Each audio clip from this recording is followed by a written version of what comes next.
Bienvenue dans cette nouvelle vidéo de Lexical Info. Je ne suis pas Assimi Goïta. N'oubliez pas de vous abonner à Lexical Info juste en bas de cette vidéo. Le bras de fer qu'est prête à engager la junte militaire au pouvoir à Bamako, Mali, avec les organisations sous-régionales après les sanctions qui lui ont été infligées le 9 janvier dernier par la Communauté économique des États de l'Afrique de l'Ouest, CEDEAO, ne laisse présager rien de bon pour ce pays.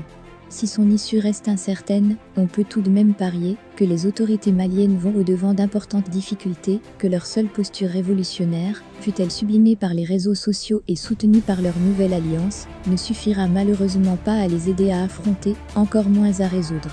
Personne n'a intérêt, surtout pas la CEDEAO, à ce que la situation qui prévaut actuellement au Mali s'aggrave plus qu'elle ne l'est déjà, sur le plan économique, social et sécuritaire. Il est en effet patent que les conséquences d'une crise au long cours entre ce pays membre et l'organisation impacteraient nécessairement toute la communauté, même s'il n'en est pas la locomotive.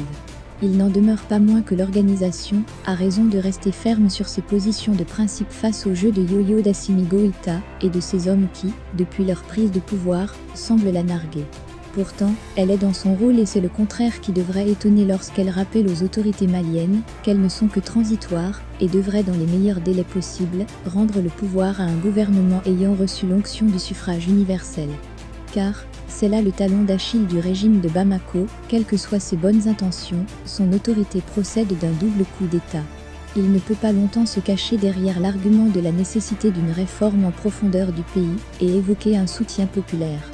Quoi de mieux d'ailleurs que les élections qu'exige la CEDEAO démontreraient cette adhésion du peuple? Il ne peut non plus valablement évoquer la souveraineté du Mali en balayant d'un revers de main les engagements sous-régionaux de celui-ci, qui plus est, en face de dirigeants qui envoient leurs compatriotes soldats se faire tuer loin de leur pays pour les Maliens, sur les champs de bataille. Ceci ne leur confère-t-il pas au minimum un certain droit de regard? Pour le reste, la CEDEAO a bon dos de servir d'exutoire et de bouc émissaire à l'imbroglio malien. Cependant, quelles que soient les contorsions politiques et les arguments idéologiques, elle ne peut être tenue pour responsable de la situation actuelle du Mali, un État faible et défaillant. Ni faire occulter la responsabilité d'une classe politique malienne corrompue, qui a longtemps démissionné face à l'ampleur de la tâche. Et ce n'est pas la faute à la CEDEAO non plus, si le Mali a été incapable de contenir et de repousser les hordes de djihadistes qui se sont établis sur son territoire et y sévissent depuis de longues années. Depuis qu'ils se sont installés au palais de Koulouba, Assimi Goïta et ses hommes ont incontestablement gagné la bataille de l'opinion. Mais il nous semble que ce qu'on attend d'un carteron de colonel, dans un pays en grande partie aux mains d'ennemis, c'est surtout d'engranger des succès militaires et de gagner la guerre. Merci pour votre aimable attention et n'oubliez pas d'activer la cloche de notification.